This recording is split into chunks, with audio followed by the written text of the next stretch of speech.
Hello, I am Muchaneta to Napel, and I'm super excited to have this particular person on stage today because we have a lot to cover. We've met before, and I think I'm ready for our part two of our conversation. But before we begin, would you like to introduce yourself to our audience with your name and the company you work for? Nice to see you again, Muchaneta. Lovely Thanks to for meet having you me again, here. yes. I am Dimitris Polychronos. I'm coming from Greece. We have a kiosk here with a fashion grid, which is a team of Greek companies as a vertical production scheme. I am the CEO of a spinning mill in Greece. I'm the second generation businessman. We are active in the fields of cotton ginning and spinning. A couple of years before the COVID exploded, we had the idea, when I say we, I'm talking about the green cotton industry, to make a coalition with the rest of the Europeans and try to promote cotton which is cultivated in Europe to the European supply chain, the production, and to the consumers. So we made a partnership with all the Spanish textile federations and the farmers associations, and we created the European Cotton Alliance, which is actually representing almost 50,000 European farmers and all the textile and cotton associations of the two countries, Greece and Spain. Oh, wow. Our target is to promote the use of natural fibers, to create a vivid network of textile companies within the European Union who have the same values, and to create added value for the farmers and the textile companies. So it is really interesting to be part of it. We are running the second 3 years promotional program to the Scandinavian countries, and that's when we met in Copenhagen. Yes, it was. During the Global Fashion Summit, we had the chance to make two-side events and present the initiative, talk about our traceability scheme. We can provide a garment that has full traceability on it, just with the use of a QR code. What makes us different is the fact that this is only applied for registered members coming from the European Union.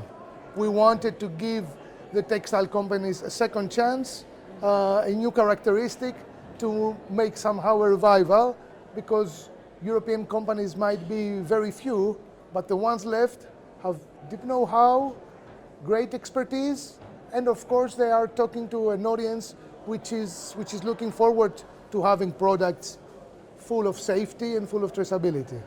It sounds quite exciting in terms of what you're trying to do, but I am very curious, what are some of the challenges you've been facing on your journey? Because you never know, someone could be listening who can help you solve them. Well, fingers crossed, but I'd love to know, what have you faced? Because I'm sure it's not easy. Especially after the COVID, Yes. the challenges we're facing are, I would say, enormous. Talking as a person coming from the industry, I would say that our biggest problem is the energy crisis. Yeah. The fact that we are having an energy cost twice or maybe 3 times higher than what we used to have before the war in Ukraine and before the COVID period. This is a great disadvantage, and we are struggling to find an alternative. In some cases there are solutions, but in most of the cases there is no alternative. So our biggest problem is that we cannot be economically competitive. So we try to compete against companies who have lower costs coming from Turkey and Asia. Lower cost in all terms. So in any case, our product cannot be the cheapest. The good thing is that there is some hidden value in it, and this is what we're trying to bring up and tell the people about it. For example, starting from the raw material, the cotton, many people do not know that Greece is cultivating, Greece and Spain together, 2% of the global production. This is the only cotton in the world which is cultivated with non-GMO seeds, non-genetically modified seeds. This cotton is non-contaminated. Its technical characteristics are above the average, its versatility, its strength, its lower number of naps. So starting from the technical part of it, there are many good things that we try to show. But on top of that, what makes us really different is the farming practices followed by the farmers and all the criteria met during the stages of production. Okay. So challenges are there, Yes. but opportunities are there. What we try to do is to let the European textile people be aware of it, Okay. and to create a tool and an environment to take advantage of it. So in your plan, are you thinking of educating people first so they understand it? Because I feel sometimes within fashion and textiles, the education element sometimes can be a little bit missing. People don't know what they're getting. And I think we now are in a position where we need to understand what we're getting. So how are you educating your target audience? Because I feel like I was just being educated by you. I learned Thank you very much. what you told me I didn't know. And, Okay, thank you. knowing this information will inform my decisions. So how are you on the educating part, like making sure that they understand why it's important, they understand how you would work with them, and that they get that information? Education of consumers or training the consumers is quite complicated task because I'm not really sure how many of them want to be educated.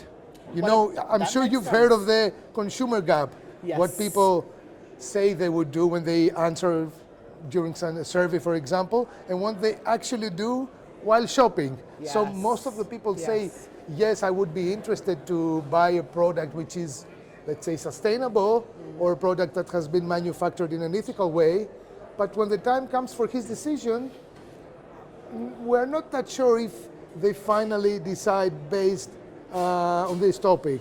So we try to give all this information in a very easy way, so they don't have to dig to find it, in order for the people who are really interested to have the information with a click or with a QR code.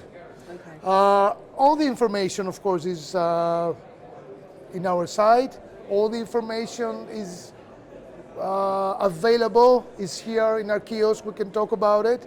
But what we should be trying to increase is people's interest in getting educated. And this is the most difficult part. That's a step I missed, actually. The idea, I think I just jumped to the idea that people want to be educated rather than start with that first step where they have to be interested to want to be educated. They have to be interested. Because they're not interested, you're talking to the wall.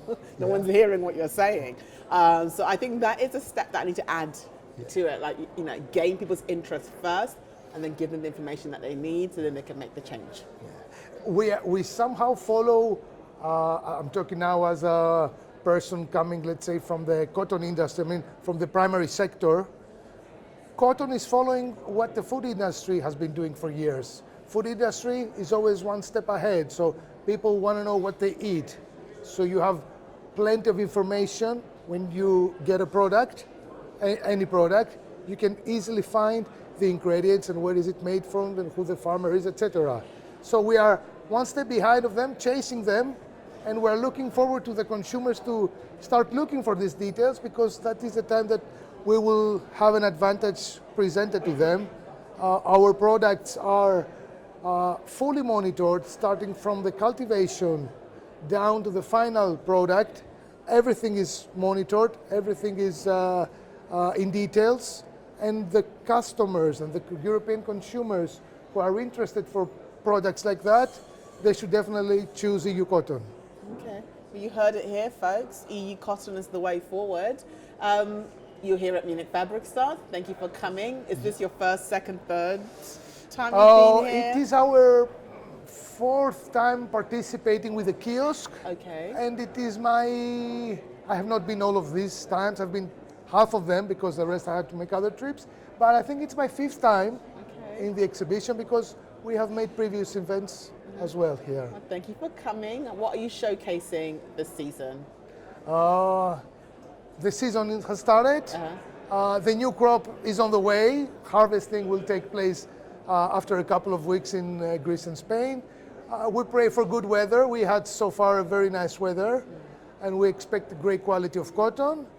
And we will be here to answer all our questions will be here for today and tomorrow. During the evening, we have a very nice happy hour with an event talking about the EU cotton and the fashion grid. You're welcome. Thank you. We'll have a nice conversation and some drinks later on. Okay, happy to do that. Well, we're so happy that you're here, Thank and you very I think much. that the fact that you are talking about trying to solve a problem and you're coming up with the EU cotton, it's something that we all need to also do our own research on a little bit. I feel like some people always feel this need not to do anything, but researching yourself also helps as well. Having that interest, and then you can then step in and educate, right? It has been well received during all our campaign, because we started from Paris, we went to Milan, now we were in Copenhagen, in Stockholm during August. I can tell you sincerely that all of the hosts we have, all of the people who are coming, are really thrilled with our initiative. Oh, fantastic. What we want them to do is to participate and take advantage of it. Yes, you heard it. Again, I repeat, it's really important that you ask the right questions, that you be willing to be educated, right? That's the point. Right, that's the point. Willing to be educated. I learned that from you today.